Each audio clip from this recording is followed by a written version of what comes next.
I'm delighted to say we're joined by Wexford and Naomh legend Billy Byrne. Billy, how's things with you? Good, Shane, and yourself? Not too bad at all. I suppose we want to get your opinion on this as well. The number one, there was obviously a great Munster final, but these retrospective bans to Peter Duggan and Rory Hayes, Keenan Fahy, of course, got one for Galway as well. What are your thoughts on matches like this being revisited and players now being suspended for the upcoming game? I suppose everyone would have a different idea what they believe should happen and everything, but I think the referees are under a lot of pressure. I mean, I was at the Leinster final, and the amount of frees in the Leinster final killed it as a game, to be honest with you. The Munster final is one of the best hurling finals that I've seen, and for a referee, I'd have to say you take your hat off to him the way he refereed it. You can't get every incident. There is, as I will agree, that there is other officials there that are able to pick up on things, but it's a very, very fast game. It's the fastest game in the world, and it's very, very hard to get everything right. I think the big problem, and one of the most problems, is that Sunday night at around 10:30, 11 o'clock, when all this is really brought to bear on what's happened during the day, no matter what the matches is like, there's a lot of negativity comes into what's happening regarding one of the best games that we've seen in a long, long time. And I think most refereeing now decisions are made at between 9:30 and 11:30 on a Sunday night when it's brought up on television. And do you feel that those incidents merit red cards and suspensions, or do you think once the game is done, leave it? I mean, there are situations where players really do cross the line, like the Galway ban certainly feels merited to us, whereas the other ones were a bit more like, right, that was part of the war, the players are pulling and dragging out of each other, lads are going to, what's your thoughts on whether they should or shouldn't be banned? The ban is getting more prolific now, I'd say, as regards, but again, in the heat of battle, like, it's all right to have someone talking that really hasn't been there and hasn't been done to. When you're playing full forward, as you know, if you have cornerbacks and fullbacks coming in on you, that's the game. And we've all taken the field to know that you have to be able to basically physically be able to stand up in your own corner. And if you don't do that, you're more than likely going to get the curly finger and be taken off. So that's the way the game is. The game was always played that way. I mean, one of the best games in the world is rugby. They're able to run at each other 100 miles an hour, hit each other. They're able to tackle each other. They're on top of each other. And like, we come along, and the next minute, two guys are shorter than one another going down the tunnel, and it's one of the biggest incidents in the game of hurling. I think that in itself probably tells you where this game is going, that we have a lot of analysing on the game of hurling. It is an amateur game. It's a game that's been there for a long, long time. It's played at a ferocious pace, and it's very, very hard for the referees to pick up on everything, and that's the officials as well. It's okay to slow it down when you're looking at it on television to be able to pick up these incidents, but in the heat of battle, it's very, very hard. But I would have to commend the refereeing for the Munster final compared to where we were in basically a free take and shootout in the Leinster final. Michael? Yeah, no, Billy, I'm just wondering from a Wexford point of view, how happy, I know you'd love to win next weekend, but it'd be somewhat tainted if you were winning with Clare missing two of their best players as well. Realistically, you've played for years as well. You want to play against the best of what Clare have to offer, don't you? You want those two boys on the pitch. 100%, and they should be on the pitch as well. And I might add, the 70 minutes the game was over, the referee has put in his decision. But again, I'm saying most of these decisions are made after the game is gone. And I know that that's the way everything is basically going. But I think it's very, very hard. And I think it's hard on any player for that to happen, that is brought up. And really, the pressure has been put on the GAA for the time that you're looking at it on television and what's happening on television. And the referee is brought in, a referee who actually done a brilliant, brilliant job has been brought in and been questioned. And then to make it even worse, that it's fallen back on the two or three players. Things do happen. And the Peter Duggan incident, that has happened, and it will happen in the game of hurling. And if we start to take some of these things out of the game of hurling, I will agree, striking with a hurl at a dangerous height is definitely ones where you have to have your yellow card.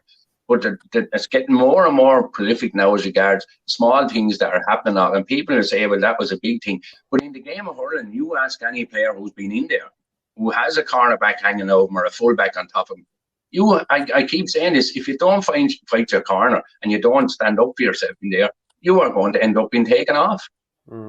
Just on that, Billy, you do there's a certain, I don't know, it's hard to describe it, but if you're playing full forward and there's a full back hanging out of you, like there are certain things, and he's maybe hitting you off the ball. There are certain things that you just have to do to be able to play your game, aren't there? And that's just the way it is. And even the Peter Duggan one on Sean Finn, I don't think there was anything malicious threatening that. I think he was just probably trying to get away from him, get him off his back. And those things happen in every game. I'd say that, and I'd say if you ask Sean Finn, Sean Finn will tell you straight, that's what we're in there for. That's what the game of hurling is about. And this incident, there's one or two incidents brought up to basically, try and bring it into possibly one of the best games. And that's like the promotion of hurling, or what happened for 75 minutes of that game. And there's two incidents brought up that took 20 seconds. I think it's too long being spent on it, we talk about. And what happened for that 20 seconds for two guys to be suspended is not the game of hurling that certainly I played, and that 99.9% of the guys that are still playing are out there for. If we're to move on to the All-Ireland preliminary quarter-final over the weekend, Billy, Wexford 330, Kerry 18 points. For those who didn't really see it, Lee Chin scored 14 points, 11 of those were placed balls. Rory O'Connor hit 1-4, Conor Mcdonald 1-3, Conor Hearn with the other goal. A few other lads pitched in points as well. On the Kerry side, Podge Boyle scored 7 frees, Jordan Conway scored 5 points, Owen Ross and Sean Weir and a couple others got on the score sheet. Was this an impressive performance from Wexford? I wouldn't say an impressive performance, but I'd say it was a performance that they're very happy with, to be honest with you. The big thing I'd say was, for the Wexford point of view, was not to give away any early goals. And you'd see what that done, I'd say, on the other quarter final. Once Antrim got 2 goals, Cork, the pressure really came on Cork. So from that point of view, I'd say Wexford are very, very happy. Once they didn't let any goals in to get the crowd going, basically, they silenced the crowd by just picking off the points and making sure that Kerry could only get scores of the points value. So I'd say they're very, very happy. Not too many injuries come out. Cahill Bar maybe was one of the injuries. They'll be a bit sore today, but I think, a long trip down to Kerry to come out, not conceding any goals and scoring 330, I'd say they're happy enough just to get back to Wexford, get their bodies back in line and get ready for a serious battle next Saturday. Who played well, Billy? When you look at it, you'd have to say maybe Rory O'Connor, who is hurling very well, Lee Chin, and these are guys at the start of the campaign that weren't really 100% fit. Probably maybe Lee Chin still not 100%, but again, Matthew O'Hanlon very good, Liam Ryan good, Damien Rick, the guys that have stood up and say in the Kilkenny game again, and one or two like Conor Hearn coming on. You have to introduce these younger guys, but Shane Rick coming in as well, because Shane always able to do a job for you when we play Clare. But our results against Clare in the last couple of championship outings hasn't been great. So we've a lot to try and put right before we meet them next Saturday. And what about Kerry then? Because Stephen Mullumphey said after the game that his team would benefit from playing top tier sides like Wexford, and he said 100%. Small things that show the cuteness, things happen a little quicker, players' movement to create space. The lads would have learned more and will bank that. That's why you're involved in this. The more of it, the better. So the thought of, would you see Kerry going into Munster? Like, obviously it's not going to happen. They're going to have to get promoted for that to happen. But do you think that they're a bit off the grade just yet? You never know if they're off the grade until it's tried, to be honest with you, And some of the league matches, maybe when you look at Antrim done this year, but you have to, for the managers of these teams, that's where they want to get. So and I think over the last, not only this year, but maybe the last 2 or 3 years, that Kerry have deserved that. I mean, I would certainly. There's a lot of people wouldn't agree with me because but I think Kerry playing at home in a championship match against a Waterford or their next door neighbours in Limerick, that would definitely generate, and it'd be a high profile match for Kerry people to go to and to support. So I couldn't see a problem with him being up there, and I don't think they can see a problem. The problem was within some of the people that think that maybe they're not up to that standard. But anyone who's seen him over the last, not just this year, last couple of years, they're well up to that standard. And for the game to grow in Kerry, that's where they need to be. You're probably a small bit disappointed as well that the games weren't shown on television on Saturday as well, which would promote it again. And it's all about the promoting of the game of hurling in these counties where they really make a thrive. So, in terms of how Wexford play, and having been a full forward, do you look in at this team now in year one under Darragh Egan, who's obviously taken over for David Fitz, and think this is a team where I'd like to play full forward here, given the quality of ball coming in, or is that not the case? You'd have to, I mean, if you go back last year and the year before for the play, you would be mean a very, very frustrated full forward in the modern, sometimes in the modern game. And that's what I like about Clare, and they're very, very direct. And that's what you're going to get next Saturday. And it's the same with Limerick. They do play passes out of trouble, but they do play it very direct and they get it into the full forward line. And that's where most of their damage is done. I think Darragh has come on a long way from where we were for the last 2 or 3 years. That the likes of Conor Mcdonald, you're starting to see him on the score sheet more often. He's starting to get these chances. The same with Rory on the inside forward. Yesterday, they played both Lee Chin and Conor Mcdonald. You're not going to play Lee Chin and Conor Mcdonald in there if for not to hit the ball into him. So I sent out that directive, and it tells the half back line and your full back line where the ball needs to be when they get possession of it. We do fall back in sometimes, and it would have cost us maybe in the earlier league where we play a lot of ball out of defence, and I mean a lot of ball for to get it from our 21 to the 50, and that was causing us problems. So we are definitely more direct than we have been for the last number of years, and I think that's why the likes of you're going to see the more Lee Chin on the full forward line with maybe 2 forwards that are well capable of winning the ball in the air, and the ball will be coming in the air more direct than it has been for the last number of years. And I think that's more of a Wexford style of hurling, and Darragh is coming back to that style of hurling. Just on that, Billy, Conor had a bit of a thankless job at times in at the edge of the square. Like, you're nearly marking 3 fellas and the ball coming in is not particularly good. Whereas now he's kind of, we all know he's a great paw and he's a great finisher. He's getting a chance to kind of maybe do what he does best now. Whereas I do think it was a bit of a thankless job he was doing at times over the last couple of years. It was definitely over the last couple of years he would have been frustrated at times, and that's why he loved being brought out the wing forward. But he's very, very quick hands. If he gets the ball before the time it leaves his hands then it hits the top of the hurl, it's very, very fast and he's hard to get a block on. But I can see in himself that he's a lot happier now that he knows. Now it took him a while, to be honest with you, to revert back to where he would have been 3 or 4 years ago and a lot younger, that the ball was coming in more often. But it was a thankful job. It was a job that Davy, you'd have to say for the first 2 years worked very well for Davy. And, he got some very good results. And both Conor knew what exactly, but over the last 2 years, to look in at your full forward and to be wrestling basically with a cornerback or a full forward or a fullback, it's not his type of hurling. He likes fast ball in, the same as Lee Chin, the same as any forward, to be honest with you. And that's the way the game has gone. The quicker the ball gets into the full forward line, the more dangerous a full forward line are. So I would say, again, that Clare will come at us, and we know what Clare will bring to it. They bring a lot of passion. But probably, when you look at them, they are the next thing to Limerick. And, but in saying that, they had a very, very tough game in the Munster final. Well, 2 weeks is long enough for to get over that.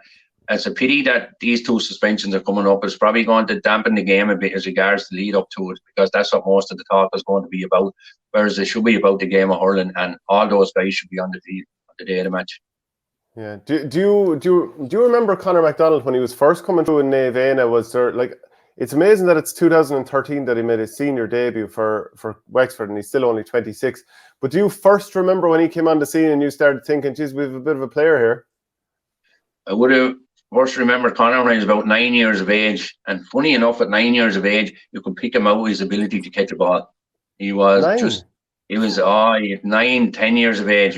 We would have been playing tournaments now, and would have been invited to, and would have had won our own, or we would have been running our own tournament here in the town, and would have been inviting teams from Dublin, Kilkenny, Wexford, and he would have been standout small individual at that time. But he was pretty handy boxer as well, so he would have been in the boxing club here as well. But his hurling ability and his ability to fetch a ball in the air, even at a young age, like he played minor, under 21, and senior in the 1 year, and he actually scored in both minor, under 21, and senior. And that for an 18-year-old, tells you that there was something special coming through, and he is, and he does get a lot of a lot of marking coming into games, and he's well-minded, you'd have to say. But, sometimes maybe the frustration would come. You can see it in a lot of players when that happens. But I think he's both him, and we're lucky to have that. We have 3 forwards in the caliber of Lee Chin, Conor McDonald and Rory O'Connor, and even, Oisin Foley yesterday done some lovely things, and we have some younger players coming as well. It's a big game for Wexford. I have to be honest with you. There will be a serious crowd in Thurles, and it's great to see that, and it's great to see that that's what the game of hurling generates, and that's what is the game of hurling. Not to look more at the negative things that are happening in the game, but the positive things that are happening in the game of hurling, and what I can do and what it's going to bring to next Saturday as regards sports is just brilliant. Yeah, and do you think that like sometimes a team just has to strike while an opportunity presents itself? Like it's 2013, that All-Ireland qualifier that was in Thurles. Wexford lost to Clare that year. Clare went on and win the All-Ireland. Funnily enough, that was also Conor McDonald's debut when I think he was still just a teenager. But like from your own experience as well, like some years the thing opens up in front of you and like you just have to strike, because the other thing is this Wexford team, those players you name, a lot of them are at their peak now. Macho O'Hanlon as well. Foley, or what's his name? Foley is Paddy Foley, centre back. Maybe the opportunity will just open up at some stage this year, and like you did before, you have to strike. Yeah, you'd like to think that, and the way the year started first with the draw against Galway and them being beaten by Dublin, and then they would have got a lot of criticism for the Westmeath, and again, Westmeath, Kerry, Antrim, these are due respect every time you go to play them. We would have played Westmeath in minor going back to 2000, maybe 16, 17, and they come down to Wexford and they beat us at minor. So, people were saying, Wexford going up to Westmeath. Westmeath deserved their draw on the day. And everyone thinks like, the way it was looked at, it was a Wexford after being beaten. But that draw actually put us through. We were going to always have to get a result against Kilkenny to get through anyway. But that draw actually put us through. So I just tell you the way things work out, that it looked to be in a very, very negative, result, when actually the draw we got was a very positive result to put us in a position to beat Kilkenny and qualify. Billy, you have a lot of lads hurling well at the moment, coming into a quarter final. I think Matt O'Hanlon's having an absolutely super year. Damien Rex absolutely flying. Liam Ryan, I believe, was brilliant at the weekend. And when you go, and Dermot O'Keefe playing very well too, among many others. But when you go up in attack, and you mentioned those 3 lads up front, particularly Chin, O'Connor and McDonald, if you have a fighting chance going in against anybody on a given day when those lads are playing as they are. Like I'd imagine, I don't say you're waiting in the long grass at the weekend, but you have to kind of half fancy your chances. And as Shane says there, sometimes opportunities just arise and you need to kick down that door. Yeah, and I would agree with you on the names that you mentioned there as regards the way they're hurling this year. And I think a lot of that goes down to Dara Egan.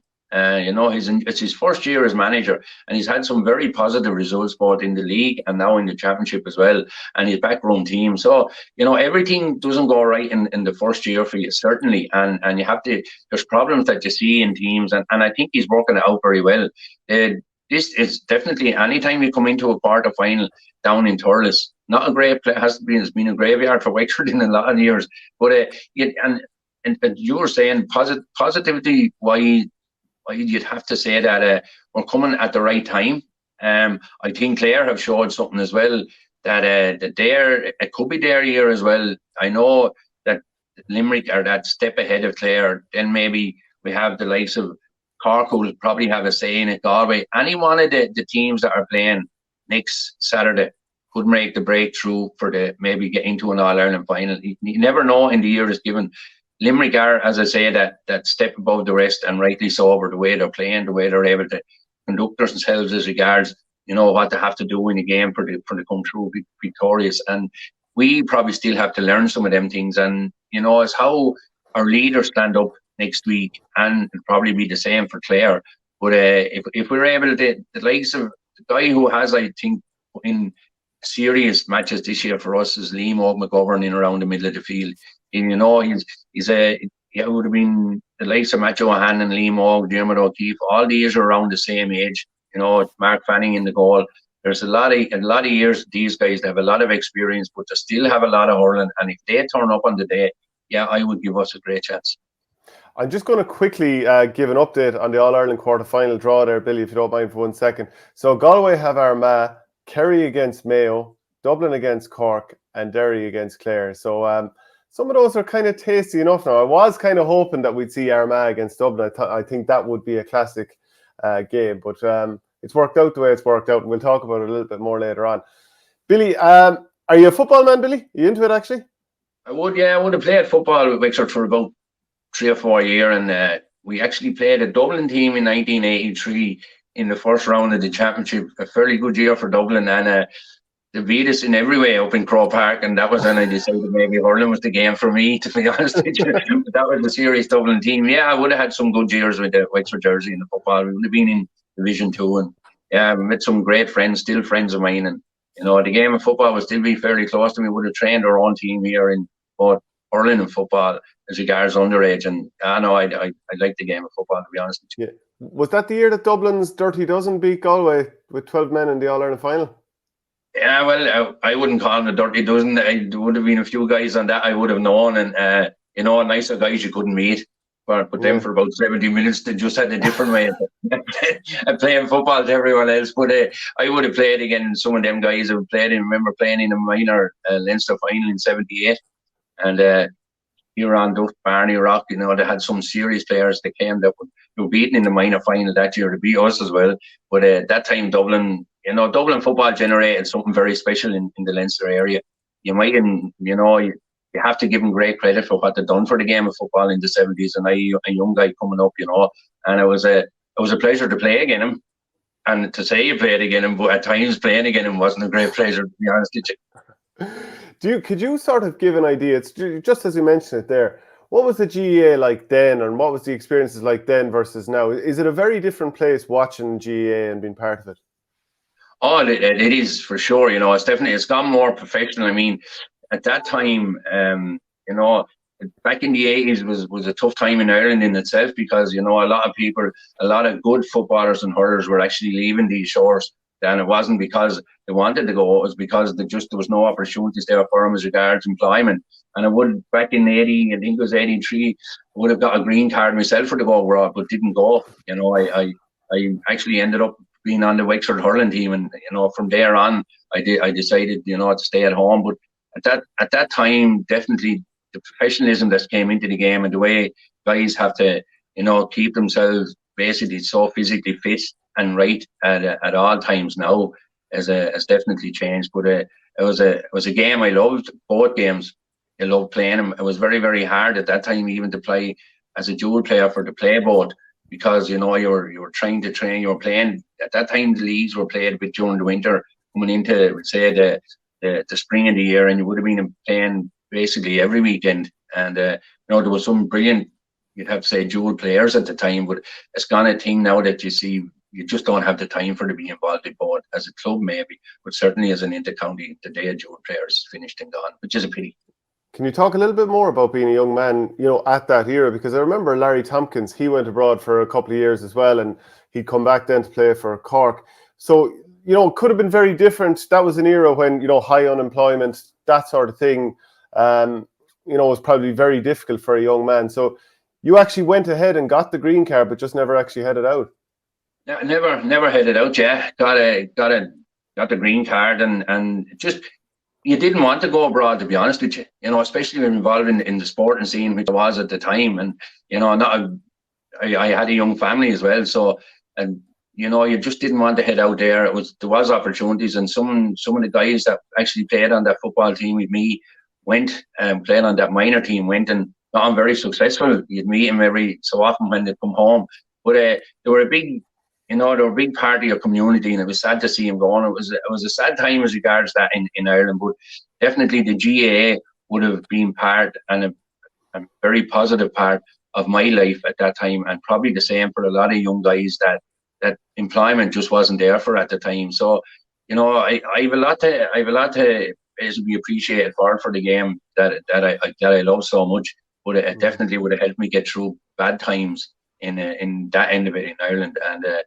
And as regards the sport itself, we would have had some great times at that. I remember probably at that time I was lucky enough to come on a Wexford team as a young guy to play with some of the heroes that would have been there in in 76 and 77, the likes of Mick Jacob, Martin Quigley, Tony Doran.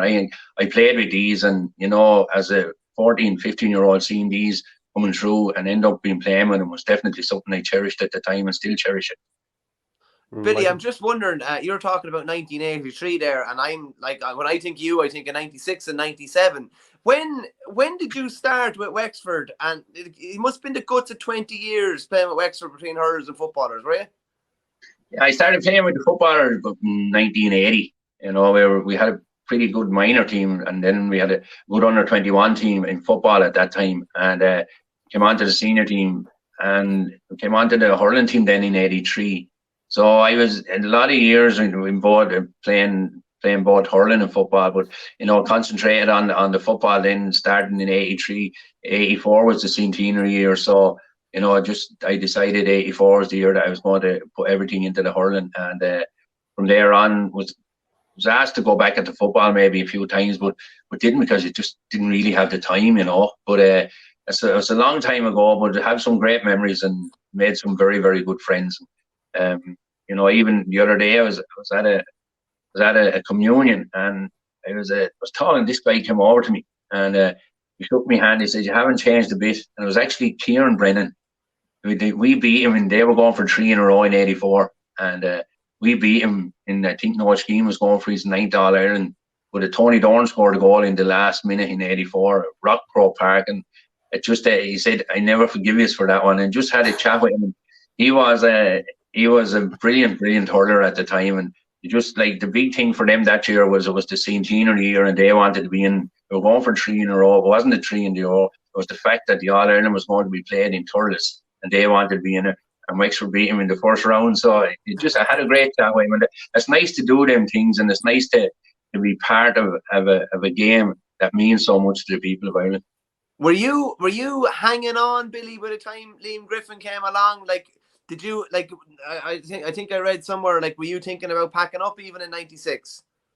I had packed up in 94 as a and I was brought. There was a small bit of a rumpus down in Nolan Park in Dublin and Wexford I think it was the Leinster semi-final, and there was a few Wexford guys sent off and they were suspended. Just bringing that suspension and all that crack up again. But I think that was decided actually for that 70 minutes, and then Tom Dempsey was sent off, and George O'Connor was sent off, and Eamon Scanlon was carried off, and there was a few Dublin lads sent off, and there was a request sent back out to me would I come back into the panel, and it was a bit of a standoff, because at the time and when I left the panel, it wasn't on the most friendliest terms at the time. But anyway, I remember I was asked to go training that Tuesday, and I said I wasn't going back, and I got another phone call, and I said, yeah, I'll go back. So I was out with my father, sitting down having a cup of tea that Wednesday evening,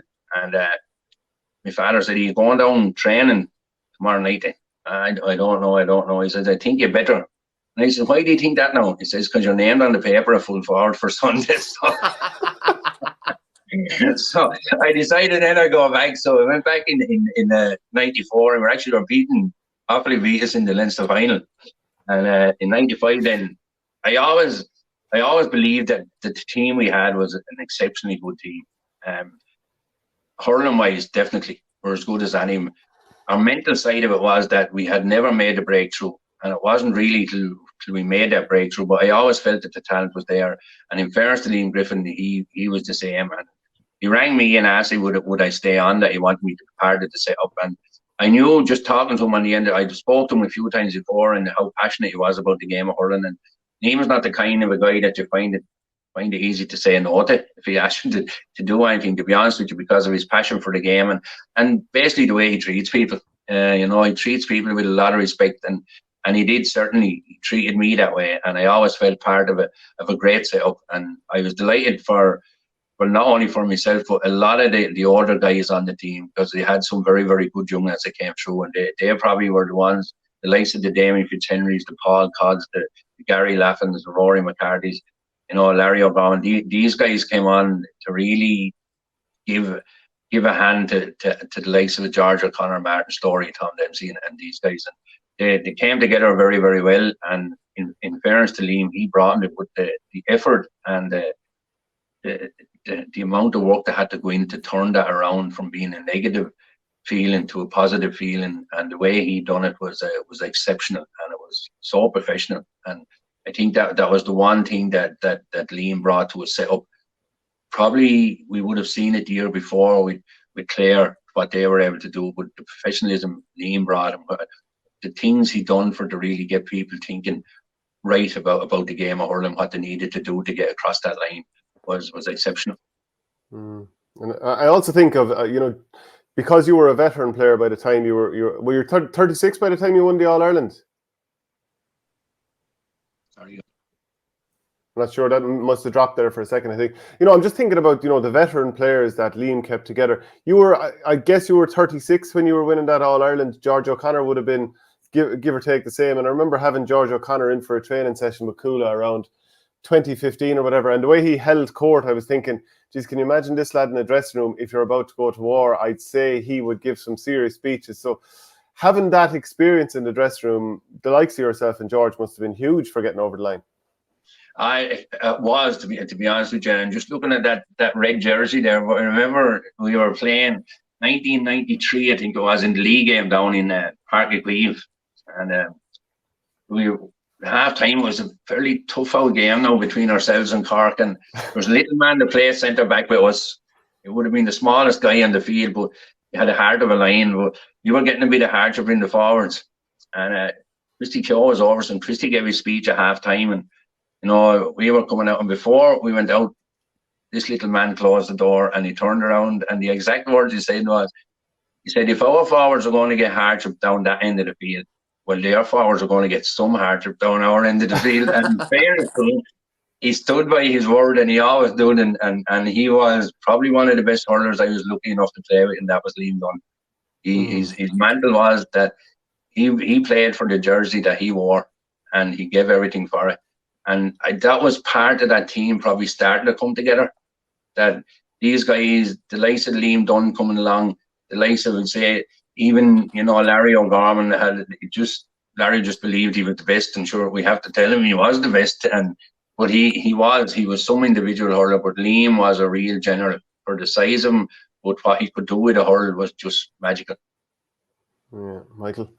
Yeah, no, the one thing you're after rolling back some amount of memories there, Billy, but I just have to chat to you quickly about obviously 96 is seriously remembered, but that 1-2 cameo in 97, I think you're on the field 10 minutes and you ended up getting man of the match, and I'll never forget, as a young fella, I'd never seen anybody bounce the ball off the ground like you did that day. Can you just roll back to that day? That must have been unbelievable. Like, people dream it's real rider over stuff, coming in off the bench, scoring 1-2, getting a man of the match. I think you got a watch out of it as well, and you beat Kilkenny. Like, what more could you want? Well, the big thing that year was that we won the Leinster final again, probably one of the best teams in 96 in the Offaly team. But for the winning Leinster final for a Wexford person, you had to beat Kilkenny in it, and that's what the lead up to that really was. And again, I knew what I was asked when you took off your tracksuit for the Dunne, and Liam had me tuned that way that I felt when you feel good as a sub, you don't have a chip on your shoulder, you need something to get you going. Liam was able to do that, and he was able to do it in the right manner. And when I was brought on at that time, it was more or less any ball that a half back line or midfield, the likes of Adrian or anyone got, was to come in, and it was come in fast and high, and that was basically, that was just the tactic at the time when I came on. And lucky enough that I think we got it free, and they were bringing me on, and Liam Dunne was bending down to take it, and I said to Liam, you may give me a few minutes to get down here. And he was hitting it at the half back, and when he hit it, like, he wasn't going for the point, he was actually dropping it in the square. And I went to catch it in actually my right hand. I usually catch it in the left, and a fella in front of me made a kick at it, and that was probably my footballing skills. I know you didn't believe me that I played a bit of football, but that was the football skill that came out. It took me a long time to bring that skill out, but it was nice to get that score. And once you do that, the confidence, any ball that came in, then you felt you were going to play, to be honest with you. And we had, I think, probably the turning point of that was a long-range free under the Hogan stand. Paul Codd stood up to take it, and he drove it straight between the posts. It was a little bit probably further back than the one Joe Canning got in the All-Ireland, and that was what turned the whole thing as regards, you know, the score that we really needed. That was probably the score I thought that started to change that game as a whole that day. And once with the confidence we had from the year before, once we got into our groove, I think we were always going to win it. And do you wear the watch at all, Billy? We wouldn't wear it off, and I tell you a good story about that though. I was up at the boxing, the amateur boxing, All Ireland's up in the National Stadium, and sure I had a few gonkers of Heineken in me, but Jimmy McGee was there, and I had met Jimmy a few times before, you know, and a bit of a chat. And Jimmy being known as the memory man, but there's a guy in Gorey here, and he always had a great saying. He said, "I'll ask you 2 questions. The greatest hurler you ever saw, and why was I?"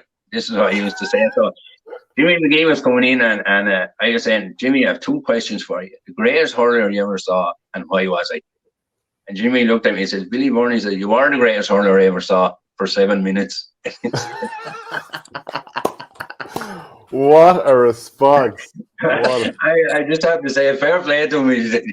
And we had a great crack after, but an absolute gentleman and a really good character. He brings out the best in anyone at that time, you know. But just fond memories of that. But no, I still have to watch all right. Who were the players that... who was the best player of the year that you appreciated the most, both players you played with and against? I'd say, look at pound for pound, the best hurler I played against, and I was lucky enough to play with him, was DJ. There was something very, very special about him. No matter when he got the ball, there was only one thing on his mind, and that was to get the score that everyone wants to see, a goal. And he would have turned matches, you know. And I know there've been some brilliant hurlers since and everything, but he was the best I've ever seen. And you know, I still stand by it. I was lucky enough to play with Tony Doran, and he was the king in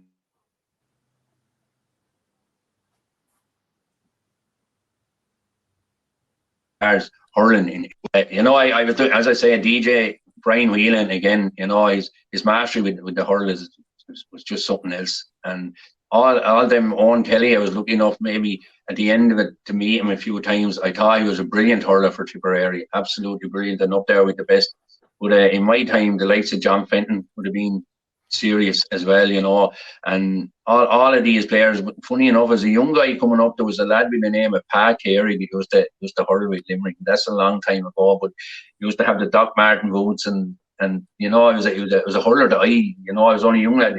He would have been a little bit older than me, but loved him as a player, loved the way he played, and just small. It's not a player that would stand out to a lot of other county players, but he was a player that stood out for me. Light and white, like to have that long hair and all that, and he had a different way of going about him.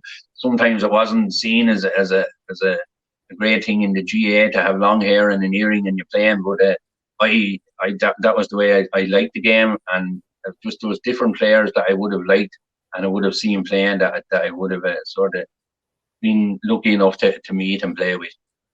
Do you know, I'm just looking at the All-Irelands that Wexford have won, and 1968, that would have been the first one after maybe, well, there was one the year you were born, but obviously you wouldn't remember that one.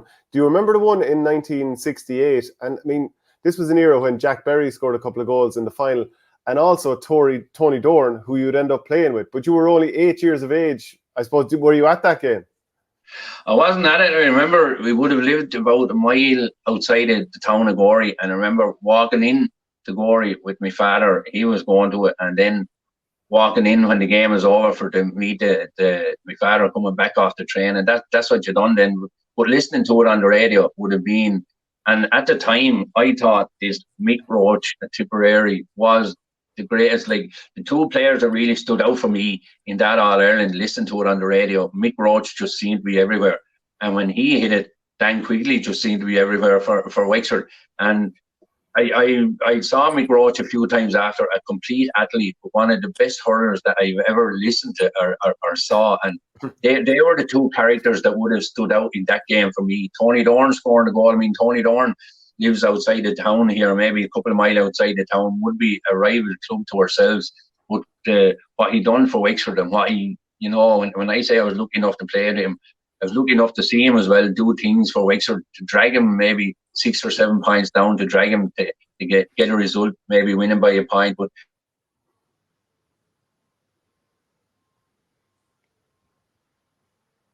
the respect he held, but the 68 would have had a big influence on what you thought about the sport and where you wanted to be. Like, you dreamt of putting the Wexford jersey on and trying to emulate some of the things that they had done, and you don't see it happening, but when you look at the effort that goes into having to try and do that, but it was well worth it in the end, and I was a very, very happy man that day that the whistle blew in '96 to get what really you dream about doing from the time you're a 4 or 5 year old. And when you think back on listening to matches on the radio, like that, what a different era, a different world that was. Oh, it was a complete. But what it done, like it really generated something inside you that you just wanted to be part of, and that's what Micheál O'Hare at the time was able to do. That's what Micheál Murray was able to do. That's what a lot of it. Even now, you have it that you like, and I'm sort of involved in Southeast Radio and doing some of the games now, but the likes of, we'd have Liam Spratt down here, and the same, that excitement that they're able to generate through voice more so than picture is something very, very special, and I hope it never goes away. I know television is great to have it and everything, but the voice on radio can do something very, very special to someone, especially someone away from home even. You know, a lot of people, I remember in '96, a lot of people would contact me and saying, look, I'm in Australia, I was listening to the game, it's just broke down in tears. These sort of things that people will be telling you that happened, and you can feel it yourself, because you would have felt that way at times, you know, listening as a young boy and even older, even now. I remember being in Croatia listening to, I think it was 2 years ago when we played Kilkenny in Wexford Park, and Wexford Park was rocking, and I was away on holidays. It couldn't have been, but I was away on holidays and listening to it on the radio, and the excitement that it brings. It's something very, very special, and it's something that's very dear to the game of hurling and football in Ireland. Yeah, Michael? Billy, I just have to ask you, because you brought him up, what's your best Liam Spratt story?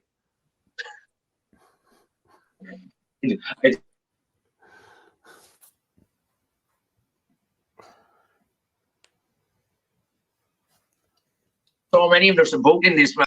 It doesn't, everything comes off the cuff. Like, if it's not wrote down in front of him, it just comes off the cuff. But there is some very, very good individual, we say, characters as regards, we say, local radio commonly, and anyone could, at any given time, he's liable to either bury you, and he doesn't know he's burying you, or he'll ask you a question that's going to bury you, and you still have to answer it. And he'd say after, I shouldn't have asked her. You'll be all right. Don't worry about it. It'll be all right. No one probably heard you. The whole parish is probably listening to what he said. But no, he's a character. He's good for the game down here, to be honest with you. And you know, when he takes up the microphone, as I say, it comes off the cuff. So you wouldn't want to be too put out by what he says at times. But he's good for the game down here, and he gives us something very, very exciting when you haven't got it on television, that you can listen to that. And it does bring everything very close to home as well. Tom Dempsey told me a story a couple of years ago. I can't remember it fully, but it was something to the tune of, they used to ring Tony Doran, I think the day before, a couple of days before an All-Ireland final, just to talk to the great Tony Doran. Now, I know he is, as he said, he's a rival club up the road, but were you ever part of that? Were you aware of that going on? Well, I was lucky enough to be in the dressing room with Tony on 1 or 2 occasions, and again, there's a voice. His voice is just, it's a real, it carries some weight. And I can understand why Buffer's Alley won so many matches that you thought they were going to lose, because, and Tom would be, and I would be the same. He comes from our district and he's one of ours. That's the way we'd look at him, even though when we're playing again, it was completely different. But he just commands so much respect. And when he talks, and he talks about the game of hurling, he talks from the heart and what it really means to him, and you can feel that in him. And that's why, no matter, Tom would have been in a lot of situations that he definitely would have rang Tony for advice, and Tony would have put him straight where he needs to be, and Tom would be the first one to tell you that, and would have, as a player myself, would, you know, when he said something, his stature just carried so much that it really made you do the things that you thought you weren't possible to do. And that's what the likes of a Tony Doran can do, a Liam Griffin can do, the likes of it, you know, these guys that are able to get people to respond when they really need to respond, and definitely Tony was one of those. So if we're to move on to this weekend, the big thing I suppose for Wexford is, do they have somebody to try and lock down Tony Kelly? A couple of years ago, Matt O'Hanlon was tried, and I think that wasn't the right size profile. I mean, Matt Hanlon's a big guy going up against a speedster, you know, covering the length and breadth of the pitch. I didn't think was ever going to work, and it didn't. But is locking down Tony Kelly the big thing? I'd say locking down Tony Kelly for any team is near impossible at times. You know, we just talked about some of the great hurlers that I was lucky enough to. But this guy is something else. You know, I mean, what he does with the hurl at the speed he does it at, it's just, that's what makes him exceptional from anyone else that's out there on the field. You know, he can turn a game in the space of minutes, and we definitely have came up again that in the last number of years. As I say, I think the last 3 times